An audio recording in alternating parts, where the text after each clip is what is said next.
를 보면 대부분 논문이 어떻게 쓰여져 있냐면 풍경이란 말이 쓰여져 있어요. 풍경.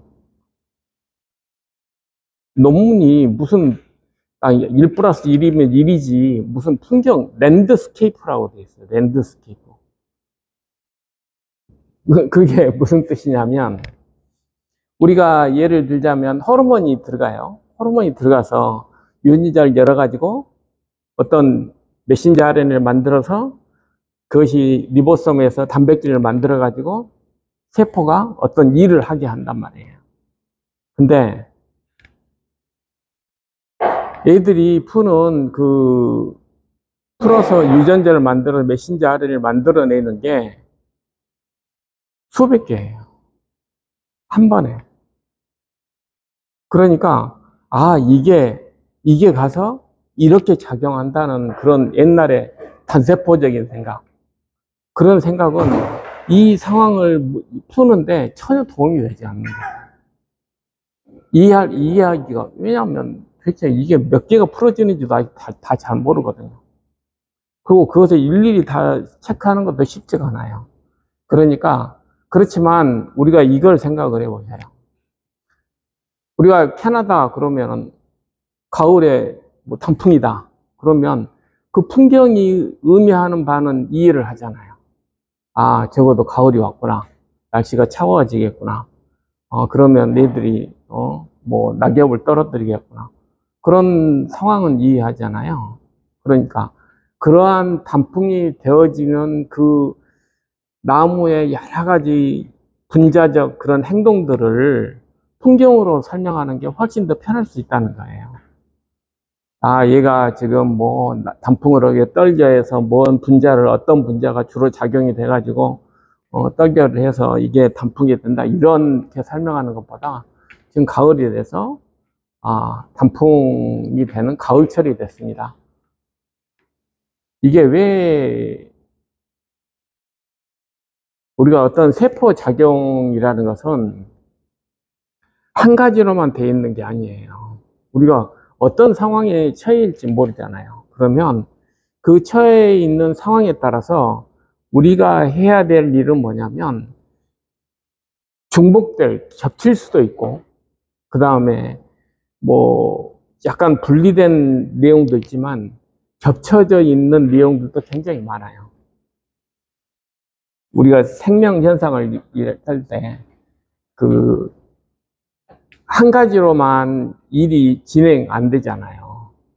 예를 들어서 내가 땀을 많이 흘렸다. 그러면 우리는 당장 물이 필요하겠지만 소금도 필요하고 당도 필요하잖아요.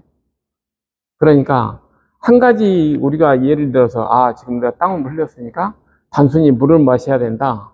그러면 오히려 더 힘들 수도 있거든요. 우리가 안 되잖아요. 농도 차이가 나. 그래서 전해질 차이로 인해서 오히려 더 어지러울 수도 있거든요. 간단하게 이야기하면. 그런 것처럼 우리의 생명 현상은 복합적이다라는 걸 꼭 말씀드리고 싶어요. 간단하게 이야기하면. 제가 말씀드리고 싶은 거 두 가지예요. 우리가 그렇게 메신저 RNA 요즘 화이자 백신 때문에 그 메신저 RNA가 굉장히, 사실 메신저 RNA 나온 지는 한 20, 30년 됐죠. 근데 그것이 실제적으로 우리한테 이해하고 그것이 응용이 되고 현실에서 그것이 사용될 때까지는 그만큼의 시간이 필요했던 거거든요. 근데 요즘에 논문을 보면 그게 안 들어가면 논문이 써지지가 않아요. 그런 내용이 없으면. 그러니까 이게 풍경이 이렇다고 그러면은 도대체 이걸 어떻게 해석해야 되지? 라고 생각을 하는데, 그 풍경이라는 것은 이런 거예요. 얘가, 예를 들자면 바이러스 감염이 되면 바이러스가 감염된 세포의 풍경이 있어요. 간단하게 이야기하면. 그 다음에 얘가 어떤 증식을 하려고 하면 증식과 관련된 유전자를 많이 풀어야 되잖아요. 그러면 증식과 관련된 일을 하고 있다는 풍경이 나오는 거예요. 왜? 수백 개가 되니까, 보통 메신저 RNA 단위가 하면 수천 개가 되거든요. 그러니까 그 유전자만 수백 개인데 메신저 RNA가 하면 수천 개가 되니까 그걸 일일이 다 설명할 수 없어요. 그리고 걔들끼리 또 상호작용을 하니까 그게 간단하지 않단 말이에요. 아무튼 그래서 그렇지만 그 세포가 어떤 일을 하려고 하고 있다 이런 풍경은 보여줄 수가 있어요. 아, 이 세포가 지금 이런 일을 하려고 하는 거구나. 아, 이런 식의 어떤 지금 가을이 왔구나. 지금 겨울이 왔구나. 이런 것의 모습은 보여주는 거예요. 그렇기 때문에 그 세포의 속성을 이해하는 거거든요. 아, 지금 세포가 이런 일을 하려고 하는 거구나. 라고 우리가 이해를 한다는 거죠. 근데 그런 것들이 일도 이렇게 약간 복합적인 그런 일들이 세포에서 늘 일어날 수밖에 없잖아요. 뭐 대사도 해야 되고 밥도 먹어야죠. 그 다음 일도 해야죠. 그 다음 뭐 스트레스 국방도 해야 되죠. 그러니까 세포도 할 일이 많아요. 동시에 또 해야 될 일들이 많아요. 그러니까 세포도 숨쉬고 살아야 되잖아요. 그러니까 숨쉬고 사는 공장도 돌아가고 그 다음에 뭐 바이러스 침범해서 거기에 대한 대비도 하고 있고 또 그 다음에 또 뭐 기계 고장 나면 또 수리도 해야 되고 그러니까 여러분들이 생각하는 세포 하나는 거의 웬만한 공장보다 더 복잡할 거예요. 실제로 일어난 일들이. 그래서 그런 정보가 되면서 우리가 암에 대해서 이해하다 보니 조금 더 암에 대한 속성 그런 것들을 더 잘 이해하게 됐다 이런 거죠. 그러면 이제 교종인데 뇌 종양은 아시다시피 다 교정이잖아요. 지금 나이가 들면 다 교정이죠. 근데 가장 큰 질문, 왜 신경세포 종은 없지? 신경세포 종도 있긴 있어요. 근데 그것은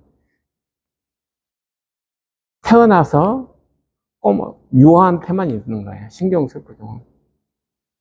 어른들은 없어요. 어른은 이미 발달해서 신경세포가 만들어지면 왜 신경세포종이 없죠?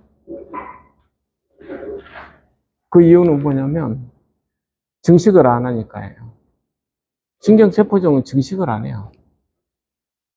그러니까 암도 있을 필요가 없는 거예요. 암이라는 건 그러니까 가장 기본적인 것은 증식이라는 그런 가정하에서 암도 생기고 그런다는 거죠. 왜 그러냐면 증식을 해야 그때 돌연변이가 개입될 소지가 생기게 되는 거고 그때 돌연변이가 누적이 되다 보면 암이 되는 아주 이상한 특성을 가진 암이 되는 것이 기본 콘텐츠죠.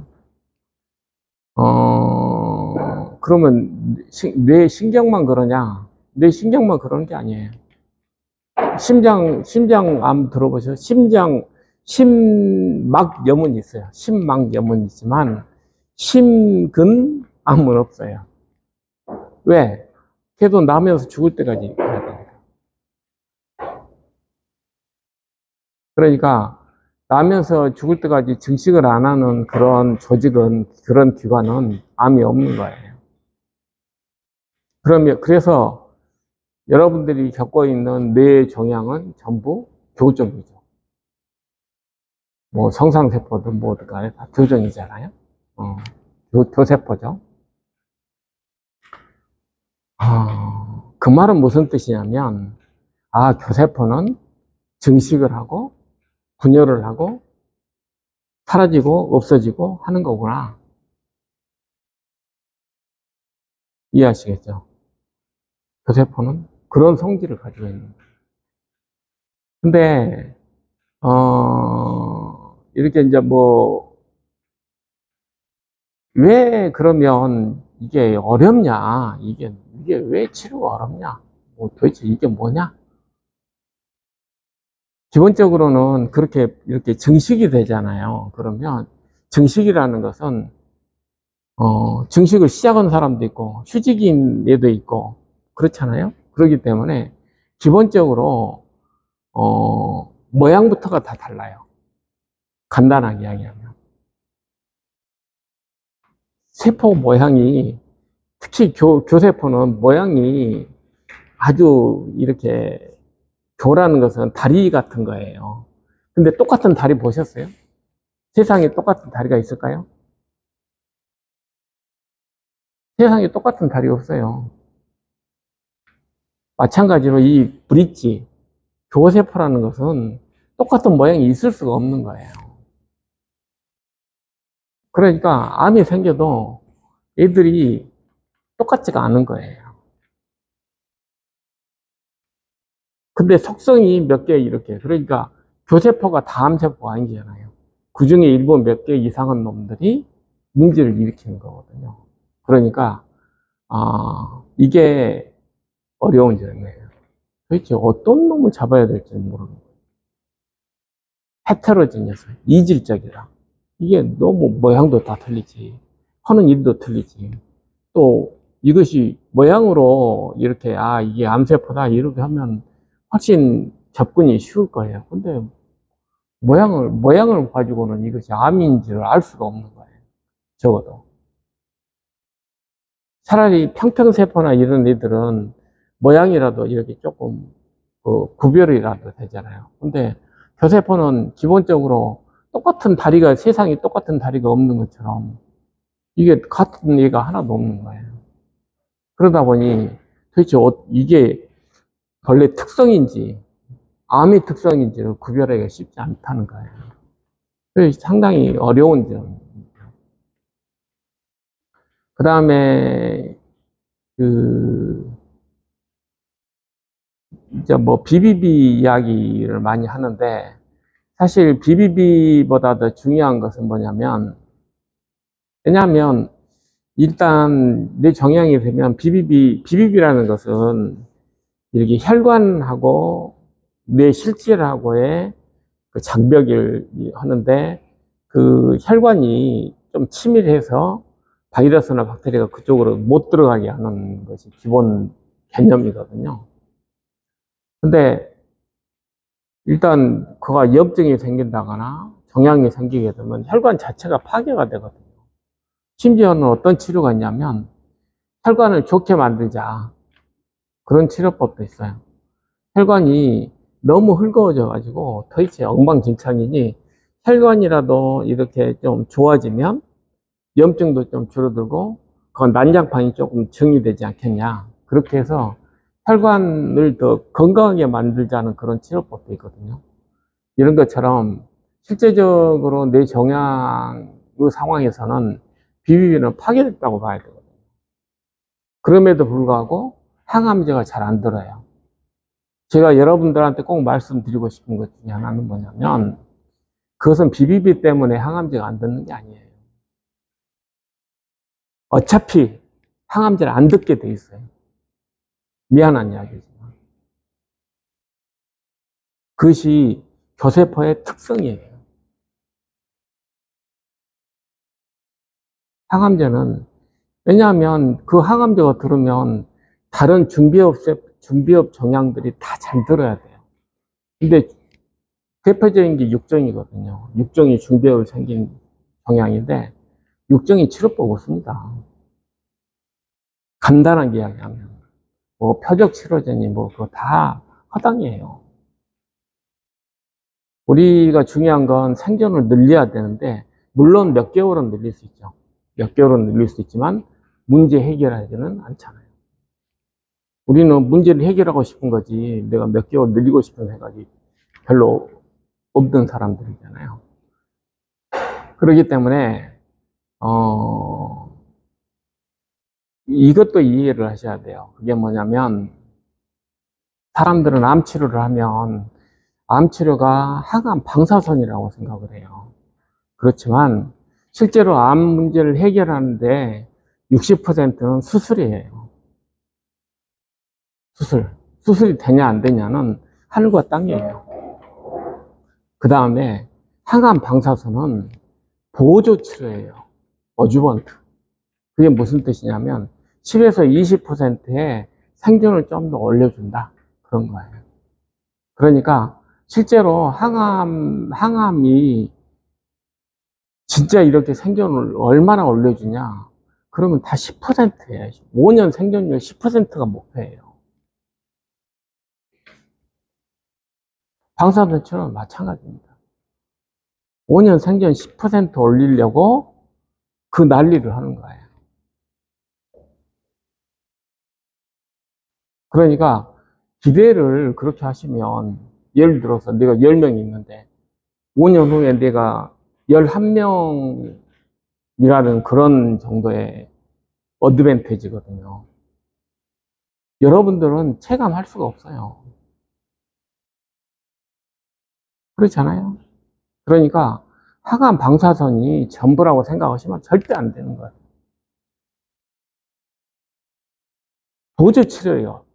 분명히 보조 치료라고 모든 책에 다 써져 있어요. 여러분 교과서 한번 보세요.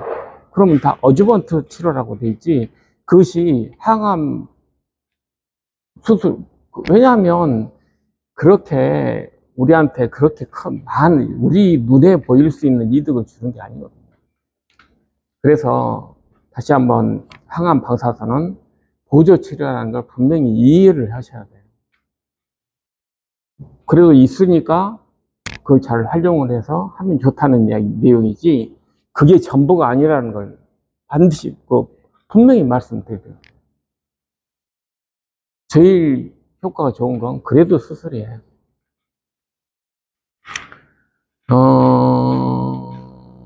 그 다음에 세 번째로 이해해야 될 것은, 최근 논문에 굉장히 많이 나오는 이야기 중에 하나인데 뭐냐면, 이게 암 줄기세포. 문제는 뭐냐면, 우리가 줄기세포는 그냥 만들어져요. 그냥 무슨 뜻이냐면 뭐냐면, 우리가 예를 들어서 줄기세포가 없어지잖아요. 그러면 우리 몸은 줄기세포를 만들게끔 돼 있어요. 왜냐하면 줄기세포가 없으면 나는 죽어야 되니까. 그걸 역분화 줄기세포라고 하는데, 실제적으로 그게 뭐 가능하냐? 그것 가지고 노벨상 탄 사람이 일본에 있거든요. 근데 그분이 한 게 뭐냐면, 화이자 백신이 1가 백신, 2가 백신 들어보셨을 거예요. 그게 단백질을 하나 만드는 거거든요. 근데 4가 백신, 간단하게 이야기하면 4가 백신으로 멀쩡한 정상세포를 줄기세포로 만들었어요. 그게 역분화 줄기세포거든요.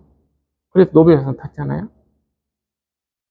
줄기세포는 우리 몸에서는 그냥 만들 수밖에 없게 돼 있어요. 근데 우리가 막 괴롭히잖아요. 그러면 줄기세포가 필요해서 줄기세포를 만들어요, 우리 몸에.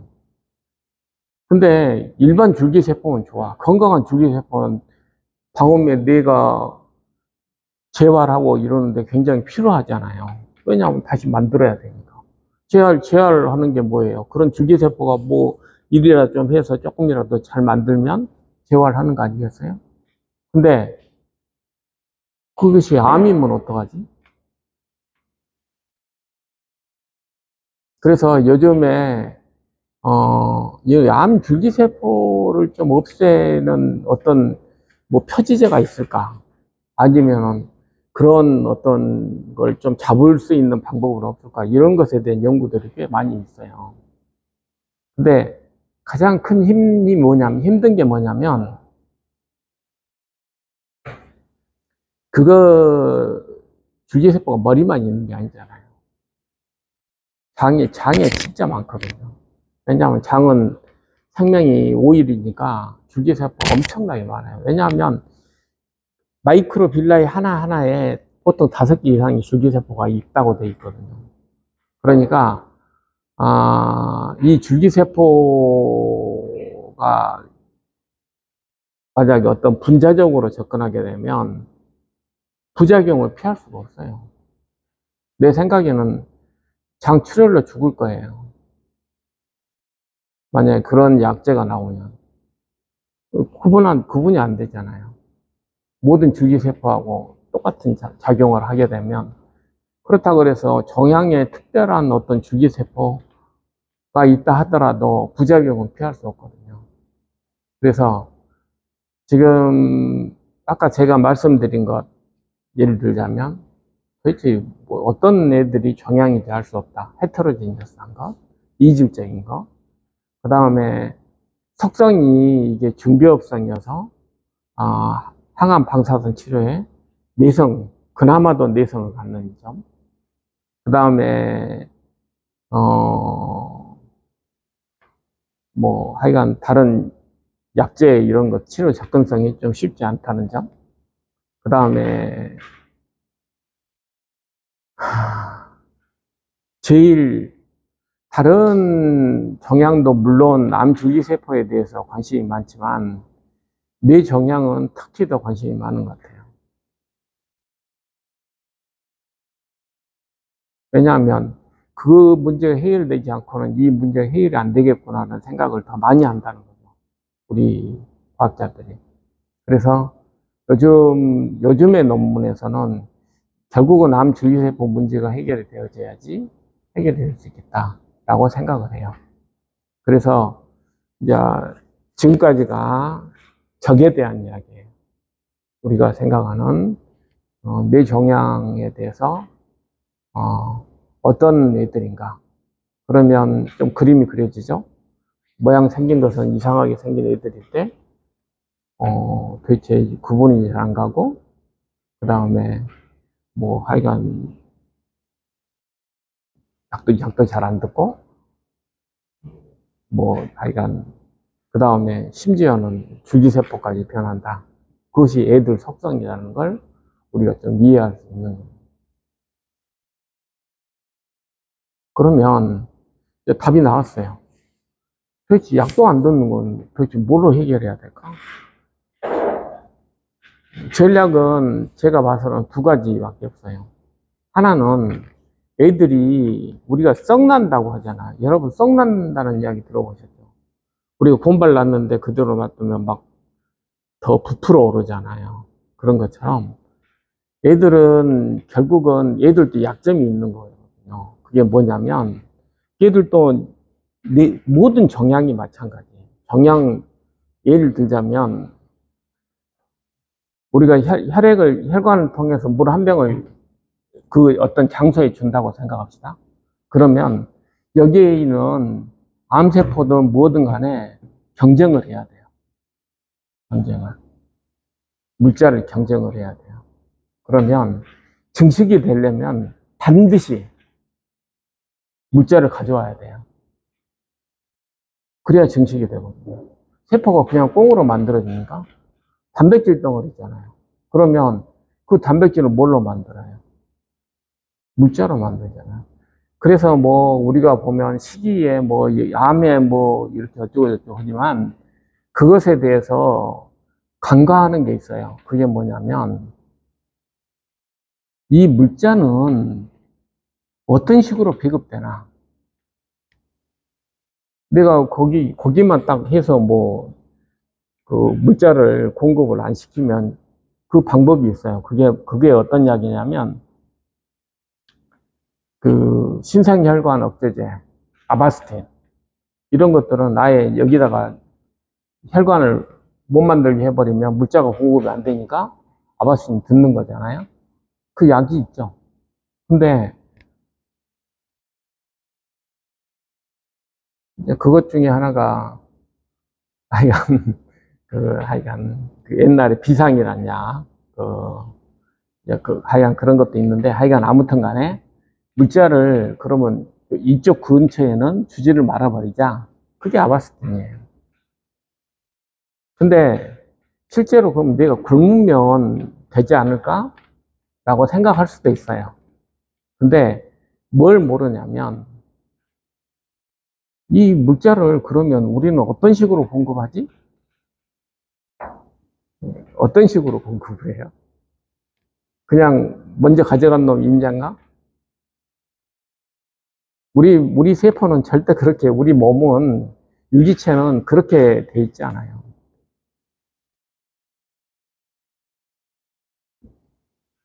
예를 들어 설명을 드릴게요. 우리가 놀라잖아요. 그러면 백지장처럼 하얘지잖아요. 왜 하얘지는지 아세요? 실제로 우리가 내시경을 해보면 위도 하얘져요. 왜 그래요? 이제 그것 때문에 스트레스를 많이 받는 사람들은 위험이 많이 생기지. 왜 그렇습니까? 그것은 뭐냐면 우리 자율신경이 사지로 피를 보내기 위해서 당장 생전에 필요 없는 위장에 있는 혈액을 사지로 보내는 거예요. 왜 중요한지 아세요? 토끼가 쫓길 때, 토끼가 전부 예를 들면 호랑이의 사냥 성공률이 얼마나 돼요? 5에서 10%밖에 안 돼요. 토끼가 호랑이한테 쫓기고 그러면 다 죽을 것 같잖아요. 다 안 죽어요. 왜? 잘 도망가니까. 그러니까 우리 몸은 어떻게 돼 있냐면 기본적으로 호랑이한테 살게끔 돼 있거든요. 우리가 뭐 총이 만든 게 얼마나 되겠어요. 우리 몸은 구석기 시대 다 있었잖아요. 야생에서 내가 호랑이나 적을 공을 만났을 때 살려면 차지로 피가 가서 한 걸음이라도 빨리 도망가야 돼요. 왜? 다 간바르 차이로 살고 죽으니까. 그래서 우리 몸이 그렇게 만들어진 거예요. 그러면 다시 이야기하면 혈액도 어떤 상황에 따라서 공급을 이렇게 하게끔 돼 있는데 무조건 물 있다고 다 알아서 가져가세요 이렇게 돼 있다고 생각할 수는 없잖아요.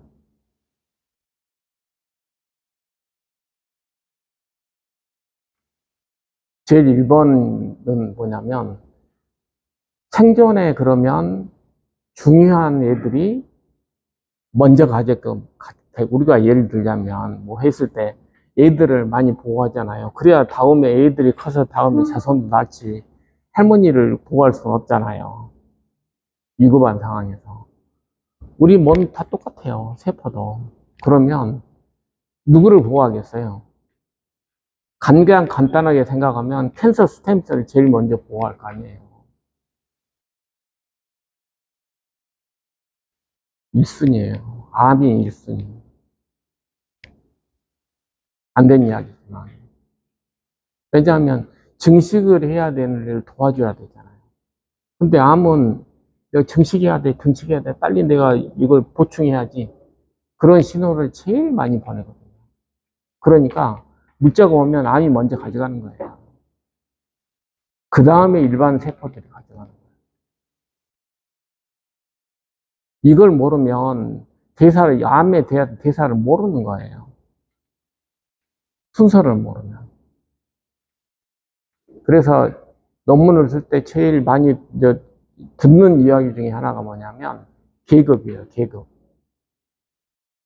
모든 우리 생리적인 상황에는 계급이 있어요. 그 계급이 굉장히 중요하거든요. 그렇기 때문에 근데 계급이라는 것은 뭐가 만들어지냐 그러면 상황에 따라서 만들어져요. 상황에. 아까 말씀드렸더니 내가 호랑이 쫓긴다. 그럼 얼굴이 하얘져야 돼요. 그래야 생존 확률이 높으니까. 심지어는 절도까지 해야 돼요. 그래야 생존 확률이 높다고 생각하니까 우리 몸. 절도하는 것도 생존의 방법이거든요. 죽은 척 하는 애들도 있잖아요. 아무튼 그렇게 환경에 따라서 우리 몸은 그렇게 적응하게끔 되어 있거든요. 그래서 우리가 그 내용을 하려면 애들이 암에 근데 그것이 약점이에요.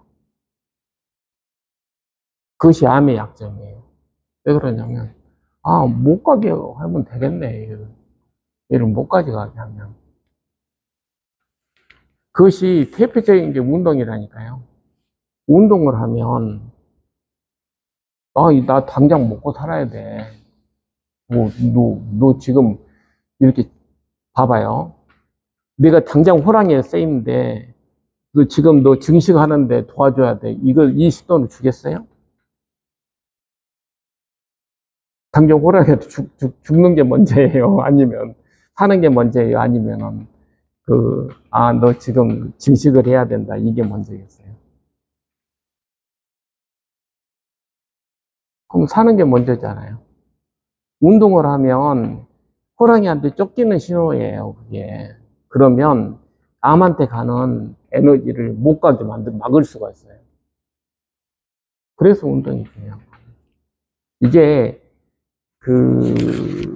운동은 그런 생리적으로는 그런 의미를 가지고 있거든요. 그러니까, 얘를 물가게 못 가게 하는데 가장 큰 예를 들자면 저는 운동이라고 이야기하고 싶어요. 내가 운동을 할 때는 내가 뭐 어떤 운동을 하든 간에 뇌는 뭐로 받아들이냐면 호랑이한테 쫓기고 있구나 라고 생각해요. 그러니까 지금 증식하는 건 좀 이따 다음에 해라 이런 신호를 주는 거거든요. 풍경이 바뀌는 거예요. 세포의 풍경이. 종양이 있는 내용에 환경이 변경돼요. 그래서 그런 것들을 이제 이해를 해야지 제가 뭐 강의할 때마다 운동 이야기를 하는데 그 운동이 어떤 의미를 갖는지를 이해하실 거예요.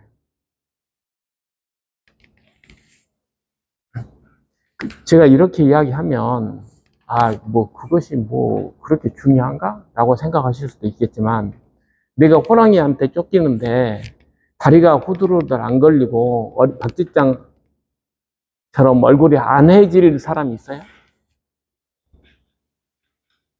그럴 정도의 능력이 도인이라면 물론 좀 그럴 수도 있겠지만 기본적으로 그렇다는 말이에요. 그렇게 안 될 사람이 없잖아요. 그러니까 그것은 내가 원하든 원하지 않든 간에 내 몸은 그렇게 흘러간다. 그런 걸 의미하는 거예요. 그 다음에 저희 병원에서 이렇게 하는 몇 가지들 있잖아요. 이런 것들이 저는 진짜 중요하다고 생각하는데 최근에 제가 안 사실에서 이제 몇 가지를 이야기를 하자면 옛날에는 T세포가 이렇게 표적이 있어야만 죽는다고 생각을 했어요. 근데 최근 제가 실험을 해보니까 표적과 상관이 없이 죽더라고요. 중요한 건 옆에만 있으면 그냥 죽어요. 숫자만 많으면. 그러니까 실제로 사실은 표적보다 중요한 게 뭐냐면 세포와 세포 간의 밀착도예요. 밀착이 잘 돼 있으면 암은 그냥 죽어요.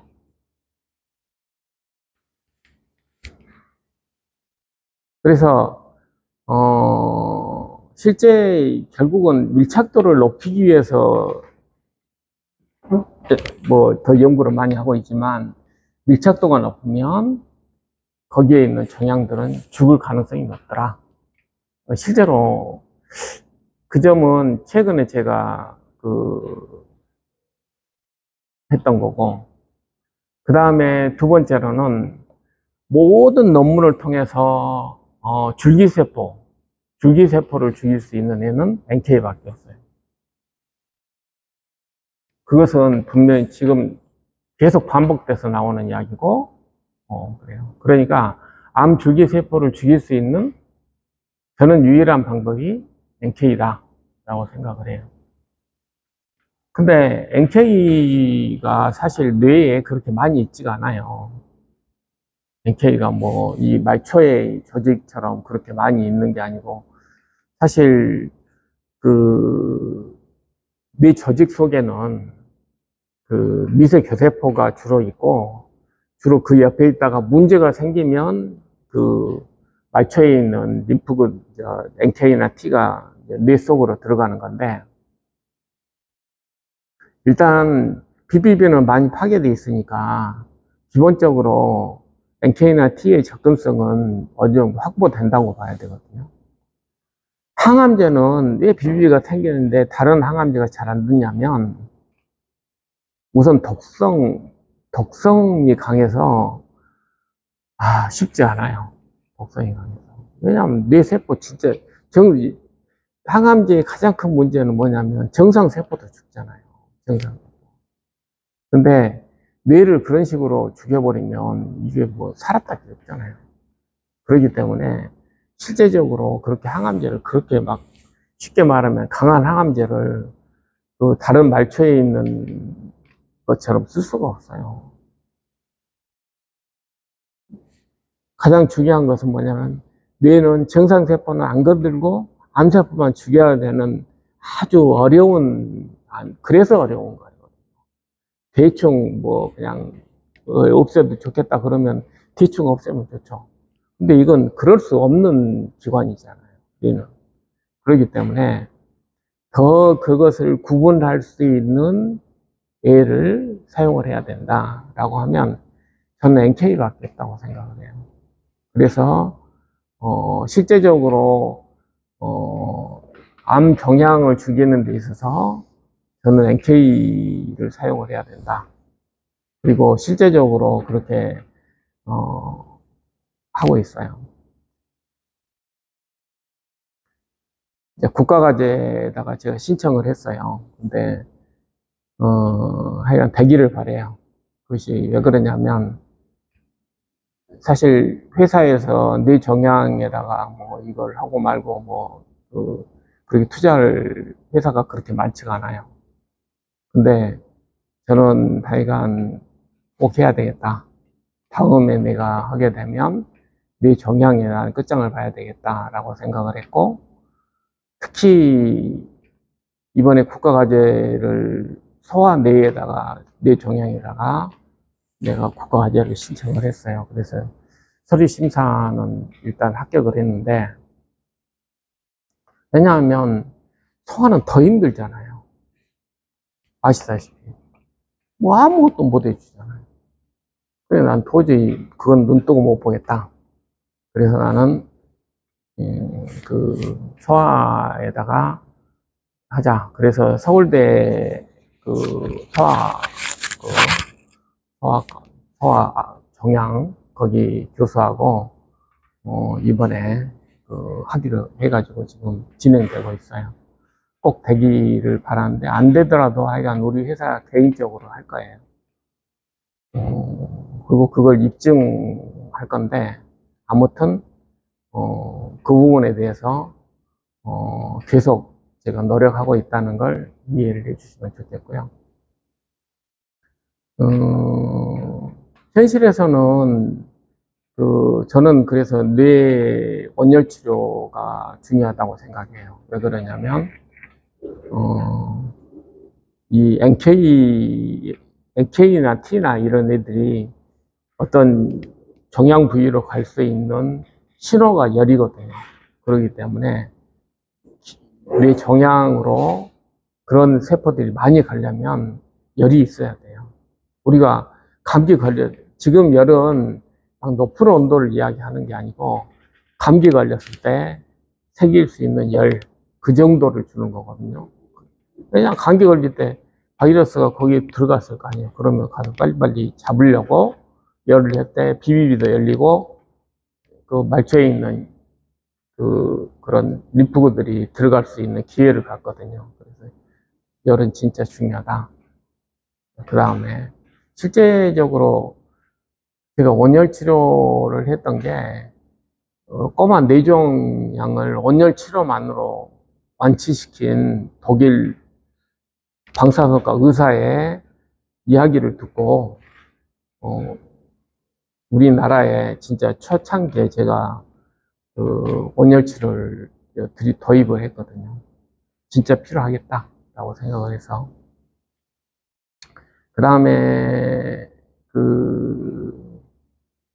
우리 병원 이제 프로토콜에서 뭐 예를 들어서 미술토도 있고, 그 다음에 KLH 이뮤코텔이라고 하는 그런 KLH라는 그런 성분도 있는데 그게 중요해요. 왜 그러냐면 우리가 면역을 할 때 걔들한테 지금 좀 비상사태니 가서 좀 일 좀 잘해라 라고 메시지를 주는 건 굉장히 중요하거든요. 그래서 제 생각으로는 미스터도 못지 않거든요. 그렇기 때문에 그걸 다른 말로 하면 그것도 어주번트예요. 백신 어주번트인데 그것도 쓰는 게 보조제예요. 보조제인데 백신만 줘가지고는 예를 들어 메신저 RNA 그것만 줘갖고는 면역 반응이 안 생겨요. 그냥 단백질 분해해버리면 끝이니까.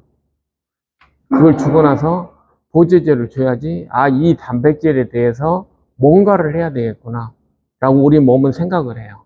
보조제가 없으면 생각을 안 해요. 보조제가 굉장히 중요하거든요. 보조제가 안 만들어지면 다른 백신은 다 꽝이에요. 그 단백질 들어가서 분해되면 끝이지. 그러니까 단백질 들어가면 마크로파지 이런 애들이 먹고 끝이에요. 거기에 대한 항체를 만들려면 반드시 뭐가 있어야 돼요? 보조제가 돼서 얘는 특별한 애니까 항체를 좀 잘 만들어 라는 메시지를 줘야 돼요. 보조제가 없으면 백신이라는 자체가 없는 거예요. 그러니까 백신 보조제는 굉장히 중요하다. 아무튼 보조제는 우리한테는 백신을 만드는데 필요하지만 우리는 암에 대한 뭔가를 만들어야 되잖아요. 꼭 항체뿐만 아니고 암을 잘 인식하는 세포를 만들어야 되잖아요. 그래서 보조제가 그냥 필요한 거예요. 우리가 적어도 이게 치료를 하려면 보조제가 없으면 도대체 이 면역에 대해서 면역 시스템이 뭘 적으로 생각해야 될지 고민을 안 하거든요. 그러니까 반드시 보조제가 들어가야지 얘의 적을 인식하는 능력이 향상되는 거예요. 우리한테 뭔가 잘못된 것 이런 것들 인식하는 능력이 향상되기 때문에 미스터 제제나 KLH 제제는 꼭 했으면 좋겠다. 이것이 암을 공격하는 수단이에요. 그 다음에 아까 말씀드렸듯이 이게 물자나 이런 것들을 공급을 안 하는 정책이 뭐냐면 염증, 항염이에요. 항염. 공급을 안 하는 가장 기본 것은 뭐냐면 염증이란 과정이 머릿속에 있으면 안 돼요. 그래서 머릿속에 근데 대부분 아시다시피 부종 생기고 그러면 스테로이드 쓰잖아요. 근데 스테로이드 안 쓰고 좋아지는 게 셀레늄이거든요. 스테로이드 대체할 수 있어요. 근데 스테로이드를 우리가 왜 안 쓰려고 하냐면 스테로이드는 T림프구 이런 것들을 너무 강력하게 억제하거든요. 우리는 그게 필요하잖아요. 그러니까 우리 림프구를 보호하면서 염증을 없애는 방법을 찾다 보니 셀레늄이 된 거예요. 내가 셀레늄 전도사여서가 아니고 뇌 부종을 없애는데 우리 림프구는 한 개라도 살려야 되잖아요. 한 개라도 살리면서 부종을 없애려면 도대체 뭘 써야 되나? 없어요. 근데 셀레늄이 잘 되더라고. 그래서 셀레늄이 선택된 거고, 그것도 거의 한 8년 전에 하여간 제가 찾다가 걸려든 거예요. 그래서 셀레늄이 그만큼 중요하다. 그건 꼭 생각을 하셔야 되고, 그 다음에 이제 비타민에서는 이제 비타민 C는 수용성이고, 하여간 아시다시피 피부 미용에도 좋고 다 좋잖아요. 그런 것처럼 비타민이 좀 기작은 좀 복잡한데 아무튼 고용량에서는 그 항암 작용이 있다는 보고들이 있어요. 그래서 그 약간 그건 약간 대사적으로 항암 작용이 있다고 이야기하는데 아무튼 이것도 약간 물자하고 관련된 이게 좀 그 항암 작용은 그렇게 설명을 해요. 원래는 효소 보조제인데 실제적으로 모양이 당하고 비슷해가지고 그것 때문에 대사적으로 얘들을 좀 속일 수 있다. 그것이 기본 개념이에요. 그래서 우리가 얘들한테 좀 그 당한테 이렇게 속여서 가짜 문자를 주는 거지. 간단하게 이야기하면 그렇게 해서 비타민C가 좋다. 뭐 그런 내용이고요. 그 다음에 그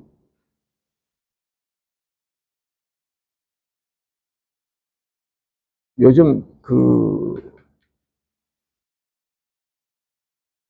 제일 많이 요즘 또 보고 요즘 쉽게 접근할 수 있어서 많이 하기도 하고 그런데 그 장면역학이 굉장히 이렇게 활발한데 실제적으로 그러면 우리가 T림프고 NK 뭐 이것에 목을 매잖아요. 근데 T림프가 어디가 제일 많을까? 우리 기관에서 어디가 제일 많을 것 같아요? 장애가 제일 많아요. 장애가 거의 7, 80% 있다고 생각하시면 돼요. 근데 걔들이 장은 아까도 제가 호랑이 이야기했지만 신경하고 장은 진짜 밀접한 관계가 있거든요. 모든 기관이 다 그렇지만. 그래서 이 장하고 우리 신경 시스템하고는 장이 제2의 뇌다 이런 말이 있을 정도로 커뮤니케이션이 강해요. 그래서 왜냐하면 장은 외부잖아요. 기본적으로. 내 내부가 아니고 외부거든요. 그러니까 외부에서 이렇게 외부의 바이러스나 박테리아를 침범을 막는 게 두 가지가 있죠. 하나는 면역세포. 그 다음에 호랑이를 내 몸을 보호하는 호랑이로부터 내 몸을 보호하는 신경. 그 두 가지가 있거든요. 그러니까 둘 다 적으로부터 나를 보호하는 게 기본 기능이잖아요. 그래서 커뮤니케이션이 굉장히 강해요. 여러분들이 생각하는 것보다 훨씬 커뮤니케이션이 강하거든요. 그래서 종류도 많잖아요. 박테리아 종류도 우리 몸에 뭐 500종류가 있고 뭐 이것이 나한테만 그러지 전체적으로 오면 도대체 몇천 종이 있는지 모르잖아요. 그렇기 때문에 커뮤니케이션이라는 것은 하여간 굉장히 강해요. 그래서 우리가 장 기능이 좋아지면 우리 신경의 기능도 상당히 좋아지는데 그것이 기왕이면 조금 더 항암적으로 작동될 수 있게끔 뭔가 해야 되려면 우리가 이제 이게 기본적으로는 그러니까 그러면 이게 어떻게 작동이 돼야 될까라고 하면 기본 개념은 뇌에 있는 위험증이 좀 더 완화되는 방향으로 우리 유산균이 작동이 됐으면 좋겠다라고 생각하죠. 그래서 실제적으로 어떤 유산균 하나가 항암 작용을 한다는 것은 현실적으로 쉽지 않고요. 우리가 기본적으로 아까 풍경 이야기했듯이 우리가 전체적으로 뭔가 하게 되면 기본적으로 그게 우리가 이제 건강이 좋다는 그런 개념이죠. 건강이 좋게끔 뭔가를 하게 되면 우리 몸이 이렇게 건강해지는 거니까 그런 관점에서는 하여간 여러 종류의 유산균을 하시는 게 좋다 이렇게 생각하죠.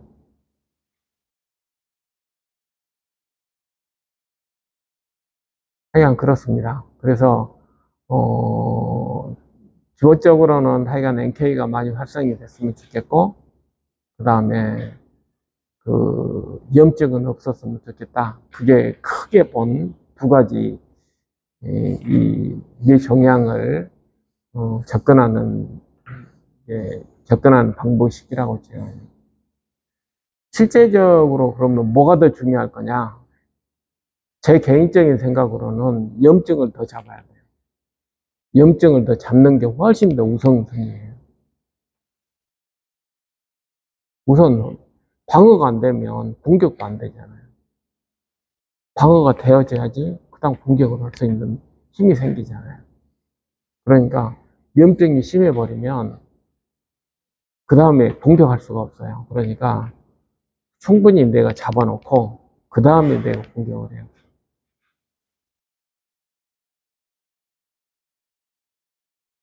하여간 요즘 하여간 논문 읽으면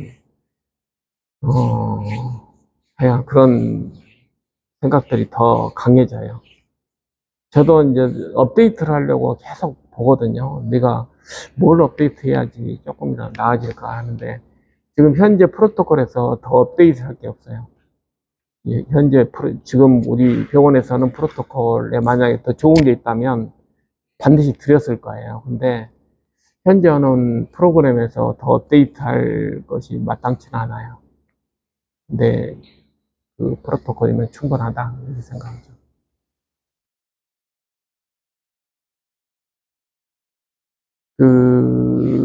상황이 조금씩 다 틀리실 거예요. 상황이 좀 틀려서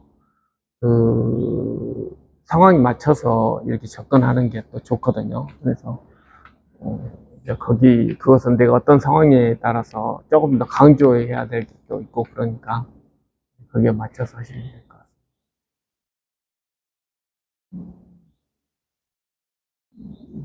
뭐 사이머신 알파 이런 것들이 키우는 데는 뭐 원재료라는 건 아실 거고, 네.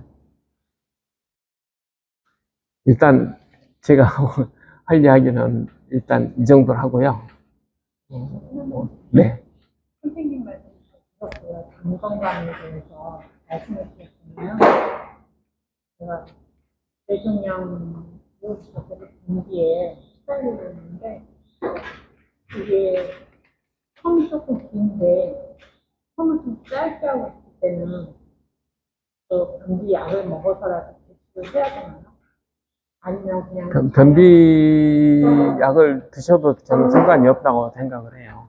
네, 그래서 뭐 변비약을 안 드시고 해결하실 수 있으면 제일 좋은 건 안 먹으면 통이 길고요. 유산균 먹고 있고 효소도 먹고 있고. 그것은 변비하고는 좀 상관이 없고 제가 봐서 변비는 제일 좋은 건 미역 이런 것들이 훨씬 더 좋아요. 그러니까 섬유질 그런 것도 많이 먹는 편인데 많이 저는 제 이야기를 하자면 내가 보드 시험 볼 때 전문의 시험 볼 때 변비 걸렸거든요. 근데 그 전까지는 채소를 안 먹었어요.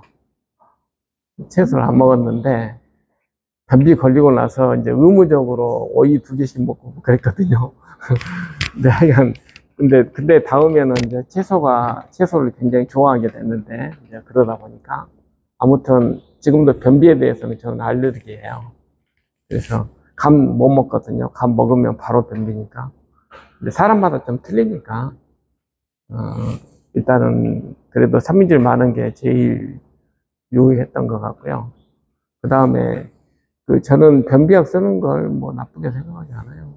그러니까 진통제 제가 요즘 물에 아팠어요.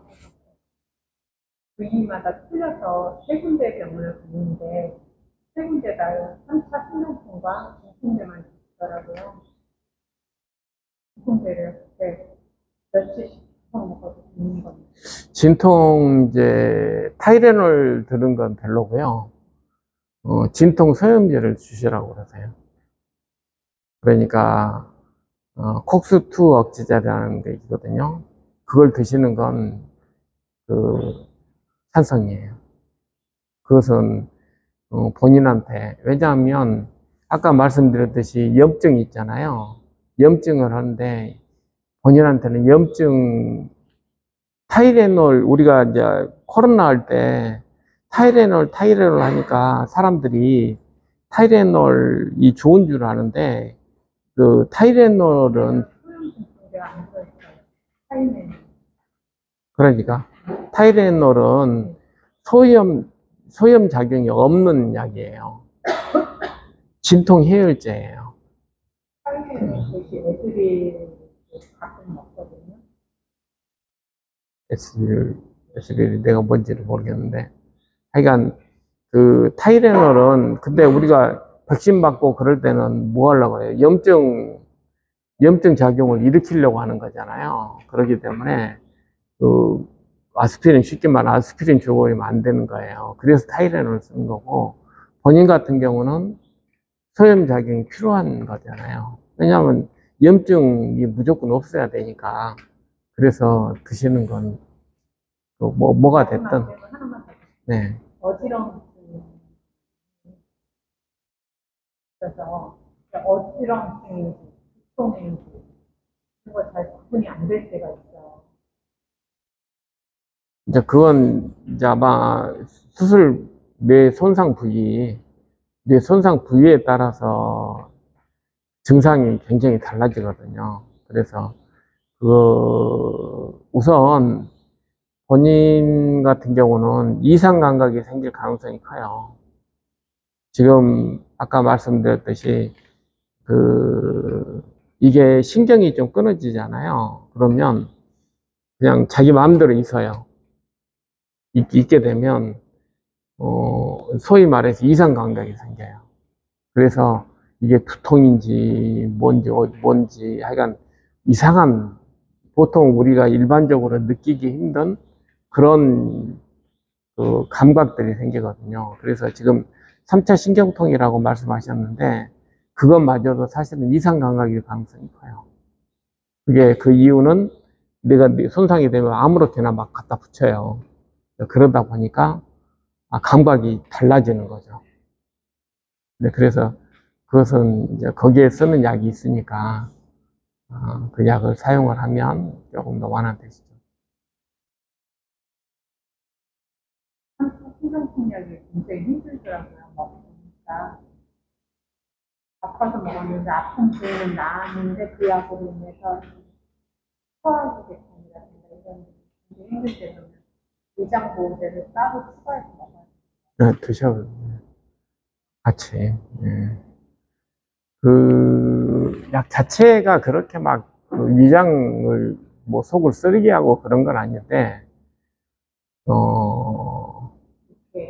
이게 아까 말씀드렸듯이 그 중추신경은 이 위장하고 너무 밀접해서 다른 기관보다 더 밀접하거든요. 그래서 우리가 자율신경이 관련되는 것은 민감할 수밖에 없잖아요. 그래서 사실 이상감각 플러스 위장의 민감도도 변했을 가능성도 크거든요. 선생님 자율신경이 정말로 마지막 손끝 발끝 버리는 것을 그렇다. 예. 이게 처음에는 아주 미세했는데 이게 점점 갈수록 강도가 그게 그렇죠. 그러니까 근데 예전에 비해서 그 이상 감각에 쓰는 약들이 많이 나왔어요. 제가 수련받을 때는 한 가지밖에 없었어요. 근데 지금은 보니까 굉장히 약이 많이 나와서 우리 그 어르신들도 많이 사용하거든요. 그래서 하시면 그 용량을 잘 조정해서 쓰시면 될 거예요. 옛날에는 한 가지밖에 없으니까 그것 하나로 버텼어요. 근데 지금은 하여간 종류가 굉장히 많이 나와서 그때보다는 이제 사용 그 범위도 많이 넓고 그러거든요. 그래서 화장실 며칠 못 가면 약을 먹어야 돼요. 보통 3일이죠. 그러니까 지금 제가 봐서는 그 위장약을 내과에 가서 같이 드셔야 돼요.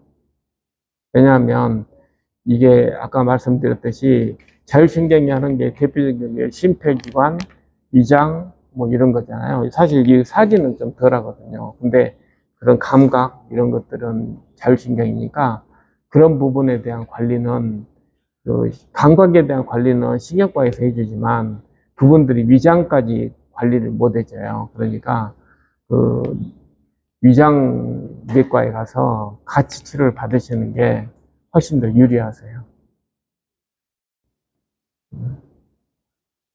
감사합니다. 네. 네. AI 치대포가 뭔지 카티세포는 말고 아, 카티 세포. 아까 제가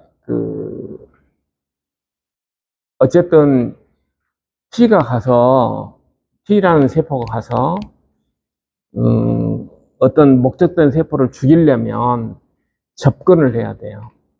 왜냐하면 죽이는 방법이 뭐냐면 그 목적된 세포에다가 드릴로 구멍을 뚫어 가지고 거기다가 독극물을 집어넣어서 죽이거든요. 근데 그러려면 붙어야 되잖아요. 근데 이게 조금 더 우리가 목적된 애들한테 잘 죽이려면 거기다가 표지를 하면 더 접근성이 좋아지지 않겠어요? 그래서 그 접근성을 하기 위해서 유전자 조작을 해가지고 거기다 밖에다가 다는 거예요. 이렇게 뭐 하여간 빨판을 달아가지고 그 세포에 이렇게 딱 붙게끔 만드는 그 조작을 한 T세포라는 뜻입니다.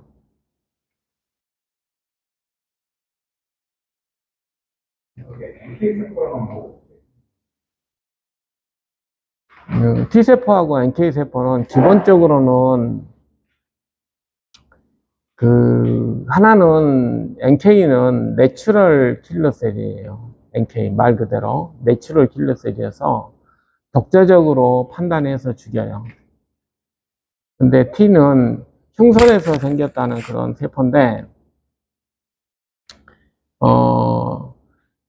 우리 진화론적으로 보면 NK세포는 무척추 동물에도 있어요. 근데 T세포는 척추 동물부터 있거든요. 그러니까 그게 뭘 의미하는 거냐면 좀 후기에 생겼는데 얘들은 세포를 죽일 때 이렇게 파란 뚜껑이 있는 애를 죽이자 그런 애들이에요. T는 기본적으로 개념이 내추럴 킬러는 얘가 변한 것 같으면 죽이자. 그것이 내추럴 킬러 세포예요. 판단이 미국에서는 왜 카티요? 카티는 지금 현재 혈액암에서만 성공했어요. 혈액암에서만. 그것이 무슨 뜻이냐면 접근성이 혈액암은 다 떠다니는 세포잖아요. 특히 B세포, 떠다니는 B세포를 죽이는 거라 접근성이 어느 정도 보장이 돼서 하는 건데 림프종만 돼도 쉽게 접근이 안 돼요. 그래서 좀 어렵고 고형암은 전혀 다른 개념이에요. 고형암은 그게 무슨 뜻이냐면 접근성이 아무리 칼을 달아도 얘들이 성벽을 딱 쌓아가지고 접근 자체가 안 돼요. 그래서 고형암에서는 실패하고 있거든요. 이제 아까 제가 말씀드렸던 항염제 이런 것들 있잖아요. 그런 것들이 왜 중요하냐면 접근성을 무너뜨리거든요. 성벽을 무너뜨리는 거예요. 그래서 중요한 거예요. 그래야지 똑같은 원료를 해도 접근이 가능해지잖아요. 그러니까 그 사람들은 이런 이야기 안 해요. 의사가 아니잖아요. 제약원 사람들은 그런 이야기 관심 없어요. 저는 의사니까 지금 이야기를 하는 거예요. 우리는 전략을 세우는 사람이잖아요. 그러면 성벽 무너뜨리고 접근해야지 가능하잖아요. 성벽이 아무리 쌓여져 있는데, 카가 만들어지면 뭐합니까? 가지를 못하는데. 그러니까 우리가 하려면 이게 해서 해야 돼요. 셀레늄 먹고 뭐 하여간 뭔가 해서 요걸 좀 한 다음에 해야 돼.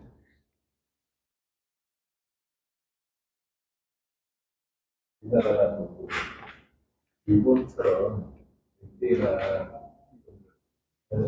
개념에서 대한 그 안전단계에 좀 낮추거나 우리나라, 그렇죠. 그래가지고, 하여간 제도적인 시도들이 정면을 거치면서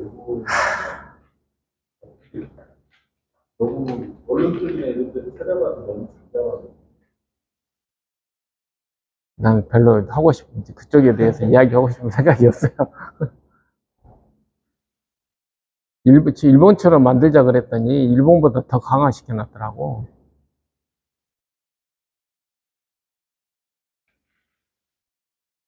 참 우리나라는 대단한 나라예요. 아니, 근데 그것이 더 좋은 점일 수도 있어요. 왜 그러냐면, 이제 그걸 극복해야 되니까, 더 나은 제품을 만들고 있잖아요. 지금 우리 회사에서 만드는 건 일본도 못 만들어요.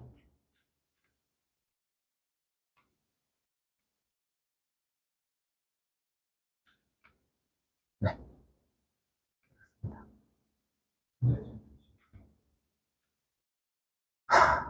돈만 있으면 지금이라도 하고 싶죠. 근데 하여간 돈을 안 대주네. 우리나라에서 말고 일본에서 일본도 이 제품은 일본도 그 의약품으로밖에 안 돼요. 그냥 해서 자기 피하는 것은 기본적인 그냥 그 정도까지만 하지. 거기도 1, 2, 3등급이 있어서 일단 유전자 조작이 되고 그러면 거기도 다 의약품으로 분류돼요. 염증 치료제는 비리를 통과할 수 있는 네. 염증 치료제는요 비리를 통과할 수 있는 아니 그 전에 나오는 거지 염증 치료제, 예를 들어 셀레늄 같은 경우는 그 BBB하고 전혀 해당 사항 없고 간단하게 이야기하면 그 다음에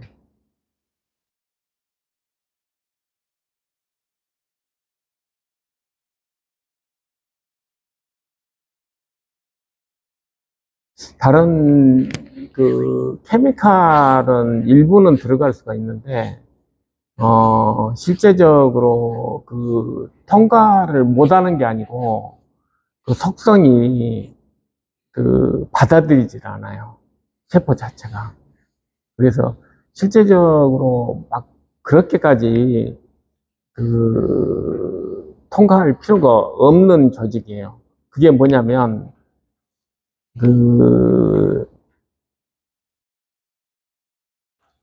뭐 영화 있잖아요. 이렇게 두개골 해가지고 거기서 이렇게 한 거.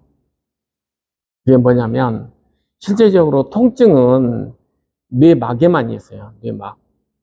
뇌 실질에는 통증 세포가 없어요. 그렇기 때문에 뇌막만 벗겨가지고 이렇게 해도 그 사람이 통증이 없다니까. 그 영화 있잖아요. 뭔 박사, 뭐 있는데, 양들의 침묵에서 나왔던 그 박사 있잖아요. 그 사람이 사람 두개골 해가지고 두개골 파먹는 그 내용 나오는데, 하여간 아무튼 그 기본적인 개념이 뭐냐면 통증 세포는 모든 조직에 있는 게 아니고 막 이런 데만 있어요. 그렇기 때문에 다른데 우리가 대침 놔도 안 아프잖아요. 그것은 들어갈 때만 피부에만 통증 세포가 있고 막 뚫을 때만 통증이 있지 그 위에는 통증이 없거든요. 그러니까 대침 놔도 잘 몰라요. 그런 것하고 마찬가지여서 실제적으로 우리가 뇌 속에 어떤 뇌 종양이 있을 때 우리가 통증을 느끼지는 못해요. 근데 이제 그게 부종이 돼가지고 뇌막을 이렇게 누르면 아프죠. 가끔 왼쪽이나 오른쪽에 살짝 이렇게 느낌이 있는 거 그런 거는 그 종양 우리가 실제적으로 우리가 실제 느끼는 것은 뇌 속보다는 겉에를 주로 더 많이 느껴요. 이렇게 표피 그런 것들이. 예. 왜 그러냐면 아까 말씀드린 통증이라는 것은 결과로 나타나는 그것의 결과.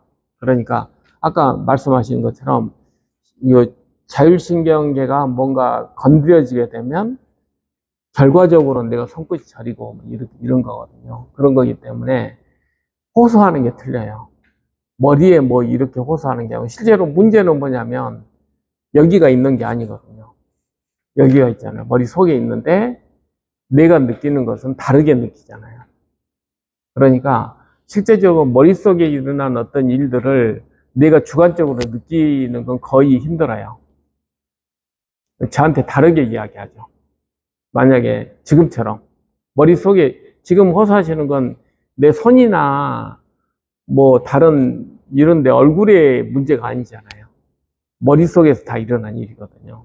근데 느끼는 건 내 시체에서 느끼잖아요. 그런 것처럼 뇌 속에서 어떤 병이 생기게 되면 호소하는 게 다른 신체적으로 호소를 하세요. 실제적으로 막 뇌 앞 위에서 이렇게 만약에 호소한다 그러면 두통이라고 호소할 수 없을 정도로 심해지고요. 그 다음에 의식을 먼저 잃을 거예요. 그러니까 뭐 실제적으로 뇌압 상승을 해서 내가 두통이 있다 이런 걸 하기 전에 벌써 토하고 막 이렇게 나타날 거거든요.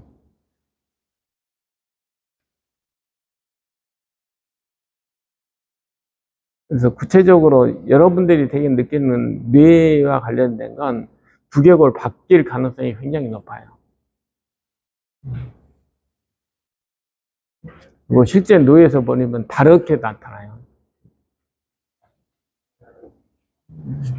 저는 11월 달 말에, 작년 11월 달 말에 비만성 정근부 신경계통 진단을 받고 필름 치료를 지난달 해모달을 했는데 해모달 필지로 1차, 2차 할 때 이제 좀 심해가지고 입원도 하고 고생을 했는데요.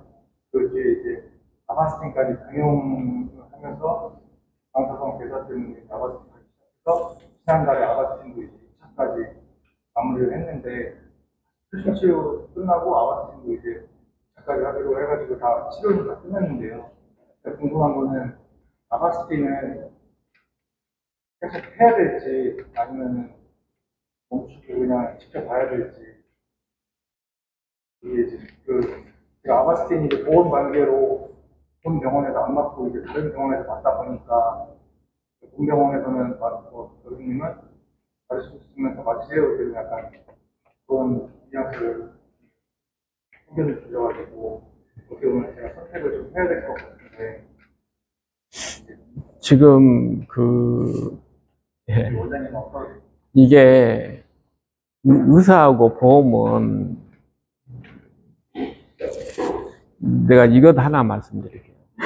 지금 미국에서 의사들이 처방하는 것에 60%가 케미칼이 아니에요. 바이오 의약품이거든요. 미국 의사가 처방하는 것의 60%는 아스피린 이런 게 아니에요. 다 바이오 의약품이에요. 간단하게 이야기하면 뭐 요즘 비만 치료제, 뭐 주사제 뭐 이런 거예요. 우리나라 의사는 바이오 의약품 처방률이 얼마인지 아세요? 0.5%예요. 수준이 어느 정도 미국 수준하고 우리는 게임이 안 돼요. 그러니까 뭐 보험 이야기하면 좀 깝깝해 버려요. 우리나라 뭐 이렇게 뭐 높다 뭐 이런 건 그 사람들 이야기고 우리하고 전혀 해당사항 없는 거예요. 그러니까 그것은 보건 문제잖아요. 어떻게 생각하면. 근데 아바스틴 제제가 바이오 의약품이거든요. 돈 없다고 안 주는 거예요. 간단하게 이야기하면 우리나라에서. 그러니까 좀 그렇습니다. 그렇죠. 그것은 의사가 처방하고 안 처방하고 문제가 아니고 보험에서 하는 이야기잖아요. 그래서 그것은 의학적인 문제가 아니라는 걸 제가 말씀드립니다.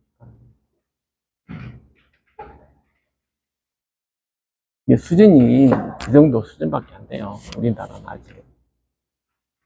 지난번 강의하실 때 근감소증은 약이 없다라고 말씀하셨는데 근감소증이요.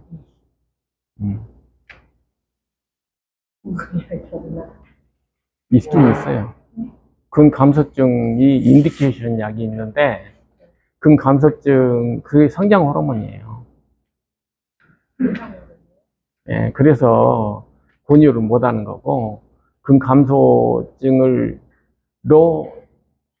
식약처에 승인된 약이 성장 호르몬이에요.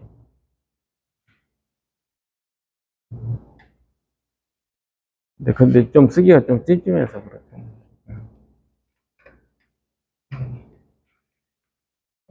소유물로 운동도 그런 사람 많이 못하고 그 수동 운동 있잖아요. 내가 그 자발적 운동이 아니고 얘는 수동 운동을 해도 돼요. 뭐 보조기구로 해서 이렇게 움직이는 거 있잖아요.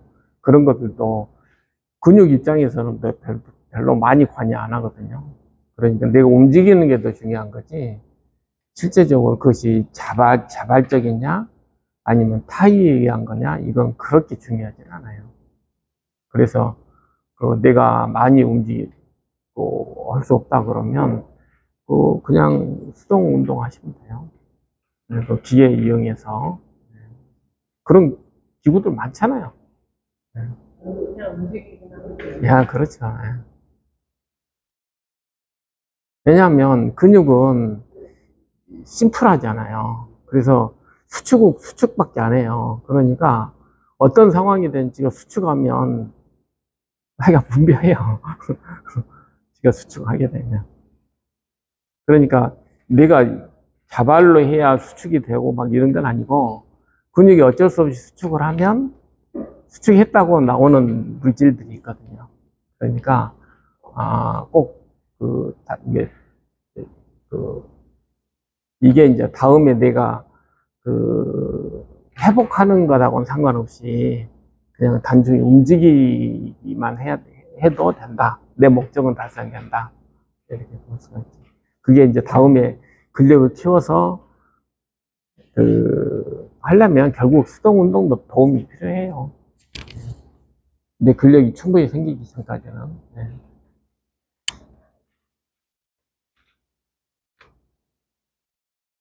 그래서 꼭 비용과 상관없이 제 생각으로는 하는 것이기에 따라서 전략을 좀 잘 세웠으면 좋겠어요. 그래서 거기에 맞춰서 이렇게 좀 강조를 해서 하면 되고, 그 다음에 두 번째로는 그 상황에 따라서 내가 조금 더 강조할까, 좀 덜 강조할까, 이렇게 하면 되거든요. 난 그리고 참, 이 이야기는 꼭 하고 싶은데, 항암 방사선 할 때 제발 같이 했으면 좋겠어요. 항암 방사선 하면 너무, 그건 따로라고 생각하는데, 그때야말로 진짜 기회거든요.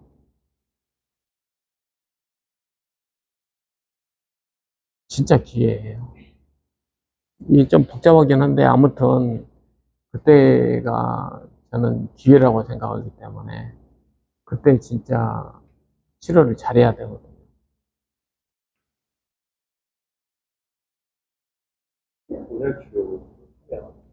통이 좀 많이 우리가 이제 그 감기 걸리면 머리 아픈 것하고 똑같아서 그 정도의 의미죠. 예, 근데 이제 그렇죠. 근데 그 꼭 견딜 수 없으면 좀 용량을 좀 줄이거나 그러면 되고, 그다음에 그게 좀 입장이 정상하고는 좀 틀려서 그런 부분도 좀 있거든요. 그래서 그건 이제 사람마다 조금씩 상황이 틀리니까 거기에 맞게 조정하시면 돼요. 근데 중요한 건 열이 가해지는 게 훨씬 중요한 거예요. 실제 그 위장에 쓰는 용량하고 우리 두부에 쓰는 용량이 틀려요. 왜냐하면 두부는 이렇게 모아져 있기 때문에 적은 용량으로 충분히 효과를 내거든요. 그래서 안 도망가잖아요. 근데 여기는 막 퍼지니까 많이 도망가는데, 그래서 훨씬 더 용량이 적은 용량으로 하거든요.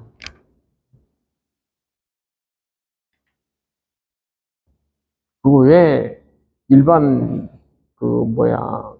그게 안 되냐면 다른 적외선 이런 걸로 안 되냐면 이 두개골을 뚫을 수가 없어요. 우리는 이제 두개골 속으로 들어가야 되잖아요. 그래서 기기가 필요한 거고요.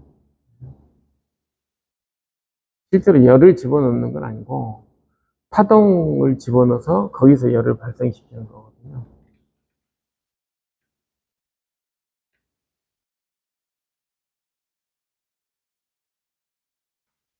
비용으로서 아바스가 대박이 있다고 중간에 아바스티 예를 들자면 아직 조직이 형성이 안 됐는데 아바스틴 써봐야, 왜냐면 조직 정도가 돼야 그 다음에 혈관도 들어가고 그러잖아요. 근데 조직이 없는데 아바스틴 써봐야 효과가 없죠 뭐. 왜냐하면 그건 혈관 억제제니까. 그래서 조직이 보였을 때 아바스틴을 들어 쓰는 거고요. 적어도 MRI 조금 뭐가 보이고 그럴 때 쓰는 게 기본 원칙이죠. 안 보일 때는 아까 말씀드렸듯이 하여간 항염하고, 그 다음에 세포가 조금 더 잘 활동할 수 있게끔 지지해 주는 게 제일 중요해요.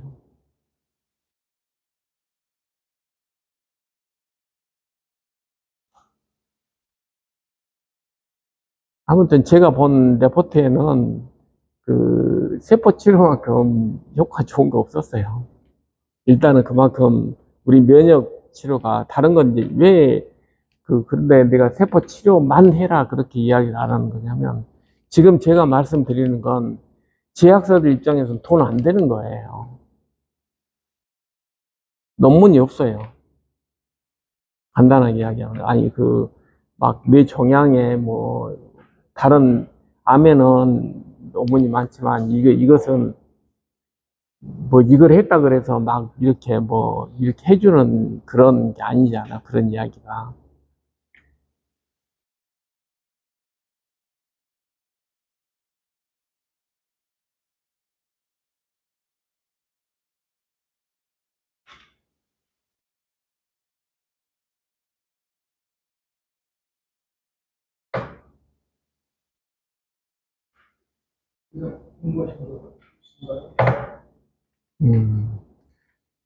하여간 이게 어려운 거지만 저는 요즘 레포트를 보면 진짜 희망이 보이거든요. 그러니까 하여간 좌절하지 마시고 하여간 열심히 하면 꼭 그 결과가 나올 겁니다. 그러니까 열심히 하셔서, 근데 우리가 조금 더 그 열심을 효과적으로 더 강력하게 더 싸게 효과적으로 하는 방법을 찾고 있는 거니까 이제 그런 날도 머지않아서 곧 생길 거라는 걸 믿어지지 않습니다. 네. 특히 여러분들한테는 하여간 최대한 그 시간을 당기려고 엄청 제가 노력하고 있거든요. 네. 마치겠습니다. 네.